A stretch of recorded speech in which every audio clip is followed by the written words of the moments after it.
Imzot Gjergj Meta, presidenti i konferencës i peshkvënore, ka reaguar pas sulmit të Trump kundrejt Papa Leone XIV.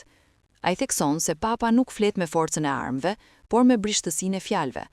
Mëtej shprehet se përgatitja e paqes është logjika fituese për të pasur paqe, dhe kjo e fundit ka qenë fjala e parë e Atit të Shenjtë që kur u zgjodh në krye të Vatikanit. Papa Leoni XIV njësoj brish si vetë fjala e Zotit. Papa Leoni XIV ka qenë dhe është i qartë njësoj si Papa Gjoni i 23, me paqen mbi tokë, apo si Pali i 6, me Populorum Progresivo, e ashtu si Gjon Pali II që ngriti zërin kundër luftës në Irak, si Papa Benedikti e Papa Francesku që foli kundër ngritjes së mureve dhe luftës ku humbin të gjithë. Nuk mund e Leoni të ishte ndryshe nga paraardhësit e tij, me siguri nuk mund të shkonte kundër ungjillit të ngjalljes, ku fjala e parë e Krishtit të ngjallur është Shalom, Selam, paqe. Sigurisht fjalët e Papës prevost nuk mund të jenë të pranueshme për gjithëkënd, sidomos për ata që mendojnë se paqja vjen vetëm nëpërmjet luftës.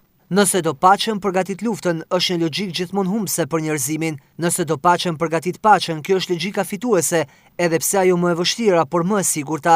Fjalët e Papa Leoni, qysh në minutat e parë të pontifikatit të tij me 8 maj të vitit kaluar, kanë qenë për një paqe të qarmatosur dhe qarmatosëse.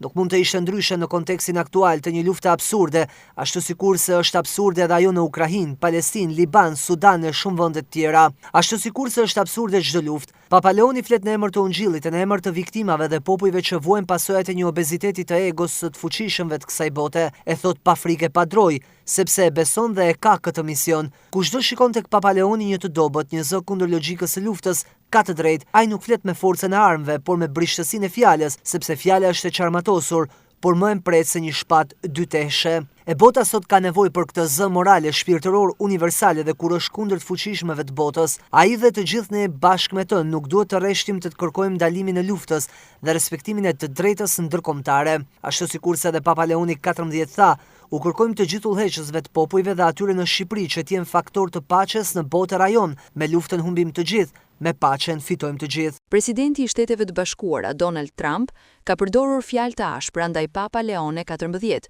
mbrëmjen e djeshme me një sulm të pazakont dhe të drejtë për drejtë ndaj liderit të Kishës Katolike, që ka shkaktuar reagime të menjëhershme nga besimtarët dhe institucionet kishtare. Në atë që për shumë kënd u pasi një përgjigje ndaj kritikave në rritje të Papës për konfliktin e nisur bashkërisht nga SBA dhe Izraeli kundër Iran, si dhe ndaj politikave shumë të repta migratore të administratës së Trumpit, presidenti amerikan e quajti Leonin XIV të tmerrshëm. Papa Leone XIV tha për Reuters në bordin e avionit papnor gjatë udhëtimit drejt Algjerisë se mesazhi i krishter po keq përdoret. Nuk do të hyj në debat, gjërat që them nuk janë të drejtuara si sulme ndaj askujt. I ftoj të gjithë njerëzit të kërkojnë mënyra për të ndërtuar ura paqe edhe pajtimi, për të shmangur luftën kurdo që është e mundur. Do të vazhdoj me atë që besoj se është misioni i Kishës në botën e sotme. Nuk kam frikë nga administrata e Trump apo të flas hapur për mesazhin e ungjillit, që është ajo që besoj se jam thirrur të bëj. Ne nuk jemi politikanë dhe nuk merremi me politikë të jashtme nga i njëjti këndvështrim si ata, por besoj në mesazhin e ungjillit si një mesazh paqeje. Nuk mendoj që mesazhi i ungjillit duhet keq përdoret siç bëjnë disa.